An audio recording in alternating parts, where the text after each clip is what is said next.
네, 뉴욕과 유럽장을 움직였던 재료를 자세하게 확인해 보겠습니다. 이투데이 민태성 부장 나와 있습니다. 부장님 안녕하세요. 안녕하십니까. 네, 반갑습니다. 중요한 뉴스 많이 나왔죠? 헤드라인 정리해 주시죠. 네, 오늘 주요 지수가 상승세로 장을 마감했습니다. 시장에 좀 호재수 뉴스가 대두가 되는 모습을 보였는데요. 오늘 연준은 지난달 있었던 FOMC 의사록을 공개했습니다. 연준은 고용시장과 유럽 재정 절벽이 문제다라는 기존 입장을 고수를 했고, 또 오늘 주요 지표는 혼조세를 보였는데 제조업에 대해서는 좀 우려가 나타났습니다. 공장 주문이 3년 만에 최대폭으로 감소한 것으로 밝혀지기도 했습니다. SNS 업계에서는 페이스북의 적극적인 이용자가 15억 명이 넘어선 것으로 나타나면서 주가는 오름세로 장을 마감했고요. 유럽중앙은행은 정책회의를 통해서 금리를 동결했습니다. 네. 스페인에 대해서 관심이 계속해서 이어지고 있습니다. 네, 지난달 FOMC 의사록이 이제 공개가 됐죠. 중요한 내용 좀 짚어주세요. 네, 오늘 연준이 FOMC 의사록을 공개했는데 지난 9월 12일부터 이틀간에 열렸었던 FOMC 내용이 공개가 됐습니다. 고용시장의 부진이라든가 유럽의 채무위기, 중국의 경제 성장이 둔화하고 있다는 우려와 재정 절벽 우려에 따라서 지난달에 3차 양적 완화를 결정한 것으로 밝혀졌고요. 이는 버냉키 의장의 기자회견 내용과 일맥상통하는 내용이 되겠습니다. 특히 FOMC 위원들을 실망시킨 것은 실업률이 거의 개선되지 않았다는 부분이다라고 의사록은 설명했습니다. 네, 재정 절벽에 대해서 연준 내부에서도 상당히 좀 고심하고 있는 흔적이 나타났죠. 네, 그렇습니다. 특히 기업들의 경제 여건과 함께 정치권의 재정 절벽에 대한 대책 마련이 불투명하다라는 사실에 우려를 표시하고 있다고 연준은 평가를 했는데요. 또 인플레이션에 대해서는 억제되어 있다고 판단했지만 일부 위원들은 추가 부양에서 출구 전략으로 넘어갈 때 시장에 부담이 될 수 있다라는 입장을 밝혔습니다. 또 FOMC의 모든 위원들이 새로운 자산 매입에 효과가 있을 것이라고 확신하지도 않은 것으로 밝혀지기도 했는데요.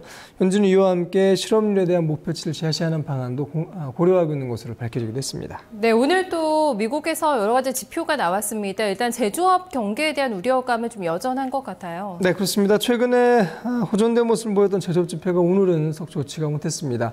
상무부가 지난 8월에 공장 주문을 공개했는데 전월 대비 5.2% 감소한 것으로 집계가 됐습니다. 전문가들은 5.9% 감소를 전망했고요. 일단 예상보다는 좋았습니다만 지난 2009년 1월 이후에 최대폭으로 줄었다라는 부분에 전문가들은 우려를 표시하고 있습니다. 전월 수치 역시 2.8% 증가해서 2.6%로 하향 조정됐고요. 부문별로는 내구재 주문이 13.2%나 줄었습니다. 또 원유와 석유화학 제품 등 비내구재 주문은 2.2% 증가했습니다. 네, 앞서서도 FOMC 의사록에서 지금 높은 실업률이 문제다라고 지적을 했는데요. 주간 실업수당 청구 건수가 또 공개가 됐죠? 네, 매주 공개가 되는 변동성이 높은 지표이긴 합니다만 오늘 공개된 주간 실업수당 청구 건수는 예상보다는 좋았습니다. 노동부는 지난주에 실업수당 신청 건수가 4천 건 증가해서 36만 7천 건을 기록했다라고 발표했는데요. 월가가 예상한 37만 건에는 밑도는 것이 되겠습니다. 또 2개월 내 최저 수준까지 떨어진 것으로 밝혀졌습니다. 전체 수치는 36만 3천 건으로 기존 수치에 비해서는 소폭 상향 조정되기도 했고요. 이에 따라서 오늘 밤에 공개되는 고용보고서에 대한 기대감도 커지고 있습니다. 월가는 비농업 부문에서 신규 취업자 수가 11만 5천 명을 기록할 것으로 예상하고 있습니다. 네, SNS 업계에 대한 기대감도 좀 커지고 있는 것 같습니다. 페이스북을 이용하는 사람들의 수가 굉장히 좀 많아진 것 같더라고요. 네, 세계 최대 SNS 업체인 페이스북의 실질적인 이용자 수가 10억 명을 돌파한 것으로 집계가 됐습니다. 페이스북은 지난 6월 이후에 신규 가입자만 4,500만 명에 달했다라고 밝혔고요. 전체 가입자 중에서 모바일 사용자는 6억 명을 기록하는 것으로 나타났습니다. 페이스북은 2분기 매출이 전년 동기 대비 30% 이상 증가한 11억 8천만 달러를 기록했다라고 역시 밝혔고요. 이 같은 소식 전해진 이후에 오늘 주가는 0.95% 올랐습니다. 21.95달러로 장을 마감했습니다. 네, 유럽에서는 20일 통화정책 회담이 열렸죠. 결과 좀 살펴주시죠. 네, 유럽중앙은행이 오늘 통화정책 회의를 열었습니다. 예상대로 금리는 0.75%로 동결이 됐습니다. 추가적인 부양책을 공개하진 않았는데요. 스페인의 전면적인 구제 신청 여부가 결정되지 않아서 ECB가 추가 행동에 나서는 것은 다소 부담스러웠을 것이다라고 전문가들은 평가하고 있습니다. 데카뱅크는 경제적인 관점에서 추가 금리 인하는 필요하지 않았다라고 평가했고요. 초점은 스페인이 ECB의 국채 매입 지원을 요청할지가 될 것이다라고 내다봤습니다.